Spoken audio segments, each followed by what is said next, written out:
about 10 days after 9/11, I went through the Pentagon and I saw Secretary Rumsfeld and Deputy Secretary Wolfowitz. I went downstairs just to say hello to some of the people on the Joint Staff who had used to work for me, and one of the generals called me in. He said, "Sir, you got to come in. You got to come in and talk to me a second." I said, "Well, you're too busy." He said, "No." He says, "We've made the decision. We're going to war with Iraq." This was on or about the 20th of September. I said, "We're going to war with Iraq. Why?"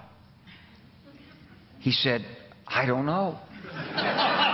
He said, "I guess they don't know what else to do." So I said, "Well, did they find some information connecting Saddam to Al-Qaeda?" He said, No. He says, "There's nothing new that way. They've just made the decision to go to war with Iraq." He said, "I guess it's like we don't know what to do about terrorists, but we've got a good military and we can take down governments." And he said, "I guess if the only tool you have is a hammer, every problem has to look like a nail."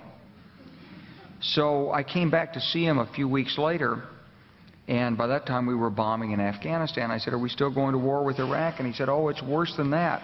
He said, he reached over on his desk, he picked up a piece of paper, and he said, I just got this down from upstairs," meaning the Secretary of Defense's office today, and he said, "This is a memo that describes how we're going to take out 7 countries in 5 years, starting with Iraq and then Syria, Lebanon, Libya, Somalia, Sudan, and finishing off Iran." I said, "Is it classified?" He said, "Yes, sir." So go through the countries again. Well, starting with Iraq, then Syria and Lebanon, then Libya, then Somalia and Sudan, and then back to Iran.